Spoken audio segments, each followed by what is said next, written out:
નમસ્કાર વિદ્યાર્થી મિત્રો, યુનિટ 8 તેની અંદર આગળ આપણે પાઠને સમજીએ. This mission is assigned by command headquarters.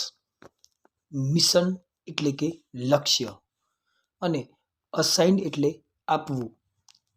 આ લક્ષ્યને કમાન્ડ હેડક્વાર્ટર્સ દ્વારા આપવામાં આવ્યું છે. War time conditions are practiced as actually as possible. War time condition એટલે કે યુદ્ધ સમયની સ્થિતિનો as actually as possible. Possible એટલે શક્ય તેટલી, એકચ્યુઅલી એટલે વાસ્તવિક રીતે, આર પ્રેક્ટિસ્ડ અભ્યાસ કરાવાય છે. આખું વાક્ય ફરીથી સમજીએ. યુદ્ધ સમયની સ્થિતિનો શક્ય તેટલો વાસ્તવિક રીતે અભ્યાસ કરાવાય છે. On this day Cookie is too busy to worry about the risk. On this day આ દિવસે, કુકી અબાઉટ ધ રિસ્ક જોખમો વિશેની, ટુ વરી ચિંતા કરવા માટે, ટુ બિઝી ખૂબ જ વ્યસ્ત છે. બિઝી એટલે વ્યસ્ત હોવું, વરી એટલે ચિંતા કરવી. આખું વાક્ય ફરીવાર સમજીએ. આ દિવસે કુકી જોખમો વિશેની ચિંતા કરવા માટે ખૂબ જ વ્યસ્ત છે. He calls the meteorological officer to get the weather report. He એટલે તેઓ, કોલ્સ એટલે બોલાવે છે, મેટ્રિયોલોજીકલ ઓફિસર હવામાન અધિકારીને, to get the weather report. Weather એટલે હવામાનનો, રિપોર્ટ એટલે અહેવાલ અને ગેટ એટલે મેળવવું.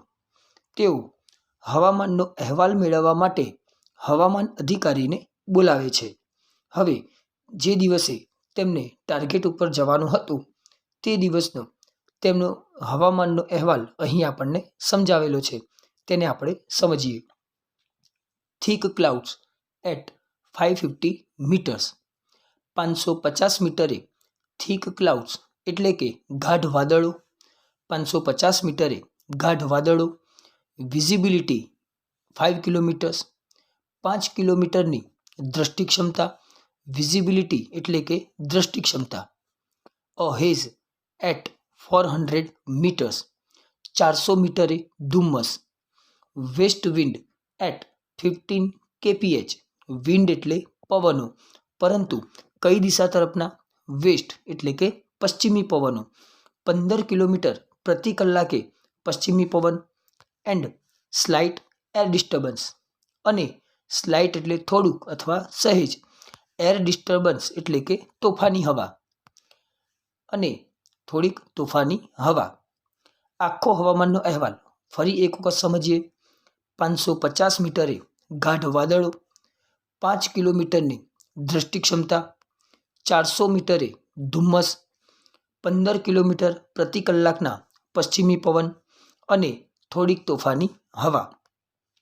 નાવ marker pens, rulers, protractors and compasses are waiting for him on a long wooden table. શરૂઆતમાં જોઈએ. નાવ એટલે હવે, પછી છેલ્લે જવાનું. On a long wooden table. મિત્રો, વુડન એટલે કેવું? લાકડાનું. એક લાંબા લાકડાના ટેબલ ઉપર માર્કર પેનો, રૂલર્સ એટલે કે માપપટ્ટીઓ, પ્રોટ્રેક્ટર્સ એટલે કે કોણમાપકો, એન્ડ કમ્પેસીસ અને હોકાયંત્રો વેઇટિંગ ફોર હિમ તેમની રાહ જોઈ રહ્યા છે.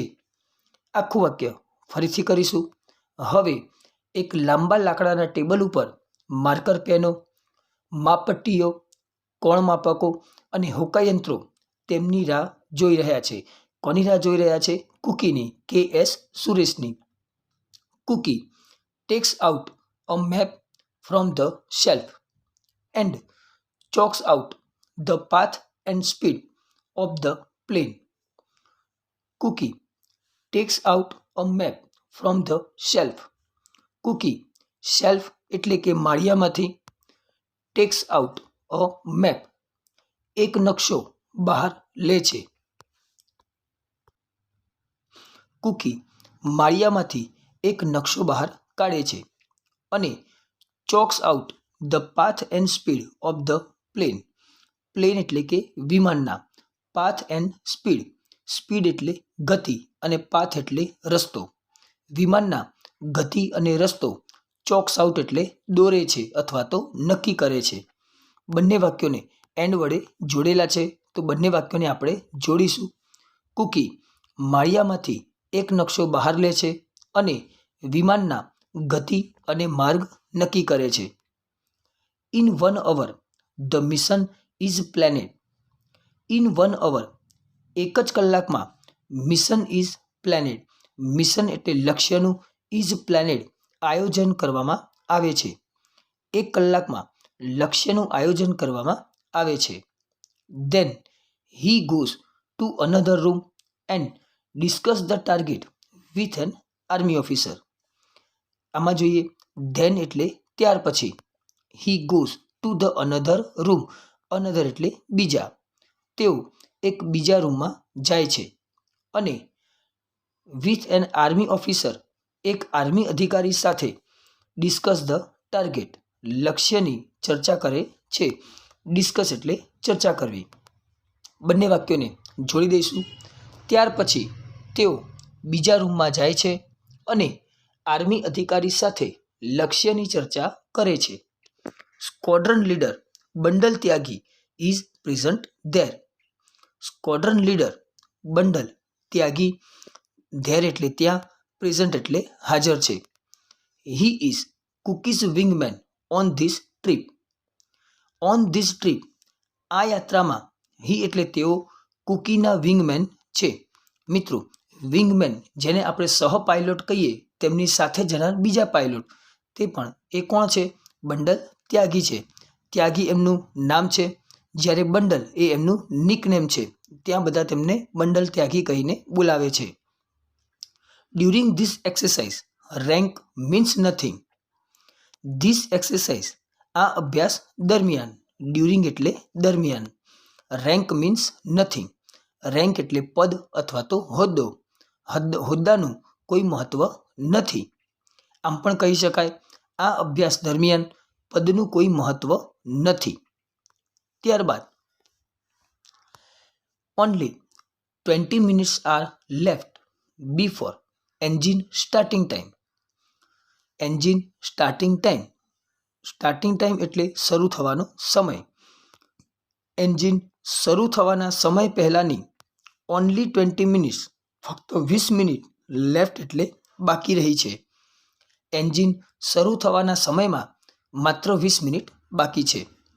Cookie grabs helmet, oxygen mask and lead set and walks to the service station. Cookie grabs એટલે સાથે લઈને જવું. શું લઈને જાય છે? હેલ્મેટ, ઓક્સિજનનું માસ્ક અને લીડ સેટ સાથે લઈ લે છે અને સર્વિસ સ્ટેશન તરફ જાય છે અથવા ચાલે છે. There he examines forms certifying that every part in the plane has been checked. There એટલે ત્યાં, હી એક્ઝામિન્સ તે તપાસે છે. શું તપાસે છે? Every part in the plane વિમાનનો દરેક ભાગને હેઝ બીન ચેકડ તપાસવામાં આવેલા છે. ધેટ સર્ટિફાઈંગ તે પ્રમાણિત કરતા ફોર્મને તપાસે છે. આખું વાક્ય ફરીવાર સમજીએ. ત્યાં તેઓ વિમાનના દરેક ભાગને તપાસવામાં આવ્યો છે તેનું પ્રમાણિત કરતા ફોર્મને તપાસે છે. Then he walks around the plane to check for leaks, loose panels and pins. Then એટલે ત્યાર પછી તેઓ લીક્સ, ઢીલી પેનલો અને પિનોને તપાસવા માટે વોક્સ અરાઉન્ડ ધ પ્લેન વિમાનની ફરતે ચક્કર લગાવે છે. અરાઉન્ડ ધ પ્લેન એટલે કે વિમાનની ફરતે, વોક્સ એટલે ચક્કર લગાવવું અથવા ચાલવું. ધેર આર નન, નન એટલે કંઈ જ નહીં, તેવું કંઈ જ નથી. સો હી ક્લાઇમ્સ ઇન્ટુ હિઝ સીટ. ક્લાઇમ્સ ઇન્ટુ એટલે બેસવું. તેથી તેઓ પોતાની સીટમાં બેસે છે. Connect his oxygen supply and radio. Oxygen supply તેમના ઓક્સિજનના પુરવઠાને અને રેડિયોને જોડે છે. કનેક્ટ એટલે જોડવું. Next, he pulls out a safety pin from the seat. Next એટલે પછી. He pulls out a safety pin from the seat. તેઓ સીટમાંથી એક સેફ્ટી પિનને અથવા તો સુરક્ષા પિનને પુલ્સ આઉટ એટલે બહાર ખેંચે છે. આખું વાક્ય ફરીવાર સમજીએ. પછી તેઓ સીટમાંથી એક સુરક્ષા પિનને બહાર ખેંચે છે. And then becomes live.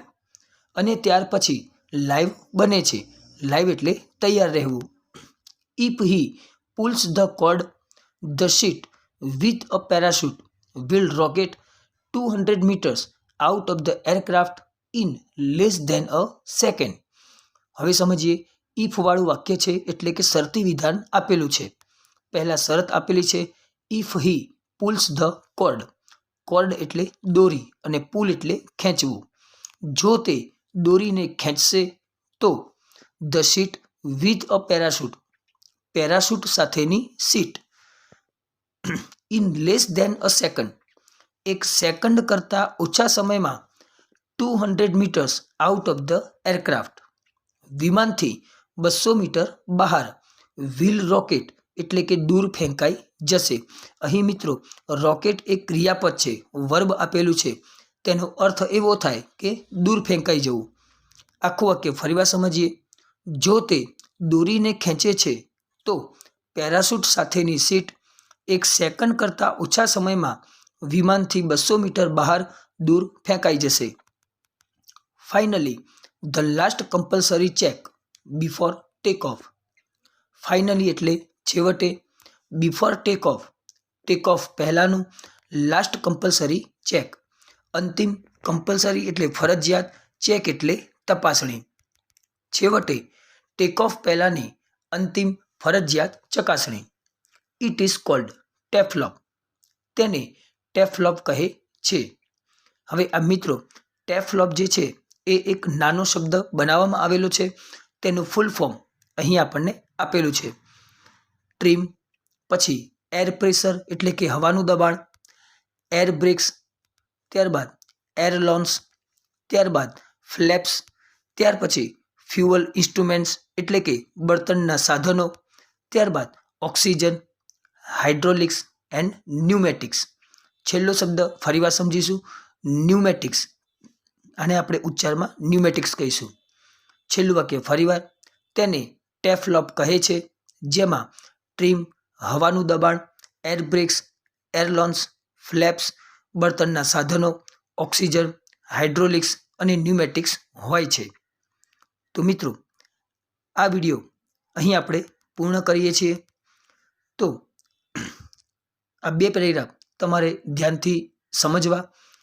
ત્યાર પછી વધુ આપણે આગળના વિડીયોમાં સમજીશું. ખૂબ ખૂબ આભાર મિત્રો.